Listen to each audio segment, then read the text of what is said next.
এটা 50 টাকার combo, fried rice আর chicken কষা। আবার আস্তে না আস্তে তো দেখতে পাচ্ছি শেষ হয়ে গেছে। হ্যাঁ, সব তাড়াতাড়ি শেষ হয়ে যায়। সব তোমাদের জন্য সম্ভব হয়েছে। তোমাদের ফুড ব্লগিং দ্বারা আমি অনেক উপকৃত। তো এটাই বলার যে তোমরা ব্লগিং করে যাওয়ার পর সেলটা আমার অনেকটাই বেড়েছে।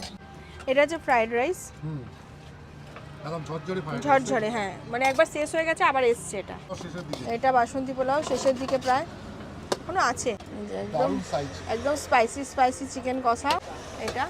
এটা চিলি চিকেন আছে, এটা হচ্ছে চিলি চিকেন। তো এই চিকেনের এটা হচ্ছে 60 গ্রাম চিকেন কষা আর 50 গ্রাম হচ্ছে চিলি চিকেন। আচ্ছা 50 গ্রাম, কারণ এটার মধ্যে একটু হালকা কোটিং পড়ে তো অনেকটা মোটা হয়। চিলি চিকেন দিয়ে ফ্রাইড রাইস 50 টাকা, চিলি চিকেন দিয়ে যদি কেউ বাসন্তী পোলাও খায় সেটাও 50 টাকা, 2 পিস দেওয়া হয়।